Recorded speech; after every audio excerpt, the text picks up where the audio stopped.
Hi అండి, అందరికీ నమస్తే. Welcome back to our channel. ఈరోజు వీడియోలో రెస్టారెంట్ స్టైల్లో టేస్టీ అండ్ క్రిస్పీ కాను ఈజీగా 5 మినిట్స్లోనే ఎలా తయారు చేసుకోవాలో చూపించబోతున్నాను. ఒకసారి ఈ వీడియోలో చూపించిన ప్రాసెస్లో క్రిస్పీ కాన్ తయారు చేసుకొని చూడండి. టేస్ట్ అయితే చాలా బాగుంటుంది. పిల్లలు కూడా చాలా ఇష్టంగా తింటారు.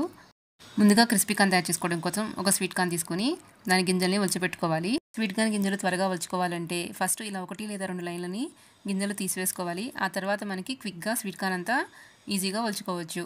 ఇలా ఒలుచుకున్న గింజల్ని ఇప్పుడు ఒక బౌల్లోకి ట్రాన్స్ఫర్ చేసుకోవాలి. మీకు స్వీట్ కార్న్ని ఆయిల్లో ఫ్రై చేసుకునేటప్పుడు పగలకుండా ఉండాలంటే ఈ ప్రాసెస్లో ఉడకబెట్టుకుంటే అసలు పగలదు. స్వీట్ కార్న్ని ఒక గిన్నెలోకి ట్రాన్స్ఫర్ చేసుకోవాలి. దీనిలో ఒక 2 టేబుల్ స్పూన్ల వాటర్ని యాడ్ చేసుకొని ఒక 1/2 టీ స్పూన్ సాల్ట్ కూడా యాడ్ చేసుకొని ఒకసారి బాగా మిక్స్ చేసుకోవాలి. ఇప్పుడు ఒక ప్రెషర్ కుక్కర్ తీసుకొని దానిలో అడుగున ఒక 100 ml వరకు వాటర్ని యాడ్ చేసుకోవాలి. కుక్కర్లో స్వీట్ కార్న్ బౌల్ని ప్లేస్ చేసి మూత పెట్టి విజిల్ పెట్టుకొని ఒక 3 విజిల్స్ వరకు ఉడికించుకోవాలి. స్వీట్ కార్న్ నార్మల్గా వాటర్లో అయినా కుక్ చేసుకోవచ్చు, కానీ ఆయిల్లో ఫ్రై చేసుకునేటప్పుడు బరస్ట్ అయ్యే అవకాశం ఉంది. ఇలా స్వీట్ కార్న్ మెత్తగా ఉడికించుకున్న తర్వాత దీనిలో వాటర్ లేకుండా ఇలా ఒక జల్లెడలోకి తీసుకోవాలి. వాటర్ డ్రైన్ అయ్యి కొంచెం చల్లారిన తర్వాత ఒక బౌల్లోకి ఉడకబెట్టుకున్న స్వీట్ కార్న్ని ట్రాన్స్ఫర్ చేసుకోవాలి. ఇప్పుడు దీనిలోకి ఒక 2 టేబుల్ స్పూన్ల మైదా పిండి అలాగే ఒక 2 టేబుల్ స్పూన్ల కార్న్ ఫ్లోర్ యాడ్ చేసుకోవాలి.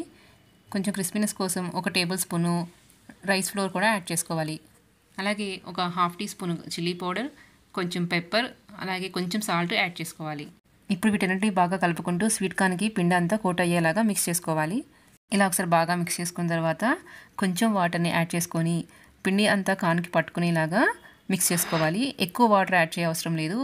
1 టీ స్పూన్ వాటర్ అయినా సరిపోతుంది. ఇలా తడి పొడిగా ఉంటే సరిపోతుంది. ఇప్పుడు దీనిలో నుంచి ఎక్స్ట్రా పిండి తీసేయడం కోసం ఇలా ఒక జల్లెల్లో వేసుకొని జల్లిస్తే మీకు ఎక్స్ట్రా పిండి అంతా వచ్చేస్తుంది. ఇలా జల్లెల్లో వేసుకుని ఎక్స్ట్రా పిండి రిమూవ్ చేసుకోవడం వల్ల మనం ఆయిల్లో డీప్ ఫ్రై చేసుకునేటప్పుడు ఆయిల్ పాడవకుండా ఉంటుంది. ఇప్పుడు వీటిని ఫ్రై చేసుకోవడం కోసం స్టవ్ మీద కడాయి పెట్టుకొని దానిలో డీప్ ఫ్రై కోసం ఆయిల్ వేసుకోవాలి. ఆయిల్ వేడిన తర్వాత మిక్స్ చేసి పెట్టుకున్న కార్న్ని కొంచెం కొంచెంగా యాడ్ చేసుకోవాలి. కడాయికి సరిపోయినన్ని కార్న్ వేసుకున్న తర్వాత దీని మీద ఒక జల్లెడ కానీ లేదా ఇలా మూత పెట్టుకుంటే మీకు ఒకవేళ కార్న్ బస్ట్ అయినా కానీ ప్రాబ్లం ఉండదు. అలాగే ఆయిల్ కూడా స్టవ్ మీద పడకుండా ఉంటుంది. ఇలా ఒక 1/2 మినిట్ ఫ్రై చేసుకున్న తర్వాత ఒకసారి బాగా మిక్స్ చేసుకోవాలి. ఇలా కలుపుకుంటూ పైన లేయర్ అంతా క్రిస్పీగా ఫ్రై అయిన తర్వాత వీటిని ఆయిల్లో నుంచి రిమూవ్ చేసి వేరొక ప్లేట్లోకి ట్రాన్స్ఫర్ చేసుకోవాలి. ఇలాగే మిగిలిన కార్న్ కూడా వేసుకొని ఆయిల్లో క్రిస్పీగా అయ్యేంత వరకు ఫ్రై చేసుకోవాలి. చూడండి, కార్న్ ఇంత క్రిస్పీగా ఫ్రై చేసుకోవాలి. ఇప్పుడు స్టవ్ మీద వేరొక కడాయి పెట్టుకొని దానిలో కొంచెం బటర్ కానీ లేదా కొంచెం గీ కానీ వేసుకోవాలి. ఇలా బటర్ మెల్ట్ అయిన తర్వాత ఒక 3-4 వెల్లుల్లి రెబ్బల్ని ఇలా ఫైన్గా చాప్ చేసుకొని యాడ్ చేసుకోవాలి. ఇది కార్న్కి మంచి ఫ్లేవర్ని ఇస్తుంది. ఇవి ఒక 1/2 మినిట్ ఫ్రై చేసుకున్న తర్వాత దీనిలో సన్నగా కట్ చేసుకున్న ఆనియన్స్ అలాగే ఒక 3-4 పచ్చిమిర్చిని కూడా సన్నగా కట్ చేసుకొని యాడ్ చేసుకోవాలి. వీటిని హై ఫ్లేమ్ మీద ఒక 1 మినిట్ టాస్ చేసుకోవాలి. ఆనియన్స్ని ఎక్కువసేపు ఫ్రై చేయాల్సిన అవసరం లేదు. ఇప్పుడు ఒక 1 మినిట్ తర్వాత దీనిలో ఒక 1 teaspoon chilli sauce, 1 teaspoon ketchup, అలాగే ఒక 1/2 టీ స్పూన్ పెప్పరు, ఇంకా కొంచెం టేస్ట్కి సరిపడంత సాల్ట్ యాడ్ చేసుకొని ఒకసారి బాగా కలుపుకోవాలి. అలాగే ఒక 1/2 teaspoon red chilli powder కూడా వేసుకొని ఒకసారి బాగా కలుపుకోవాలి. ఇప్పుడు దీనిలోని మనం ఫ్రై చేసి పెట్టుకున్న క్రిస్పీ కార్న్ కూడా యాడ్ చేసుకొని ఒక 1 మినిట్ ఫ్రై చేసుకుంటే సరిపోతుంది. మరి ఎక్కువసేపు ఫ్రై చేసుకున్న కార్న్ మెత్తగా అయిపోతాయి. మనం వేసుకున్న సాసెస్ అన్ని కార్న్కి బాగా కోట్ అయిన తర్వాత స్టవ్ ఆఫ్ చేసుకొని వీటిని వేరొక ప్లేట్లోకి ట్రాన్స్ఫర్ చేసుకోవాలి.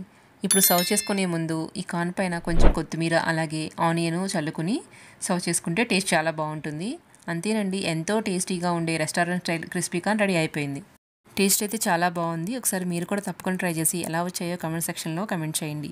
అలాగే మీకు నా వీడియోస్ నచ్చినట్లయితే ఇలాంటి మరిన్ని రెసిపీ అప్డేట్స్ నోటిఫికేషన్ మీకు రావాలి అంటే మన ఛానల్ని సబ్స్క్రైబ్ చేసుకోండి. అలాగే మీ ఫ్రెండ్స్తో కూడా షేర్ చేయండి. Thank you for watching.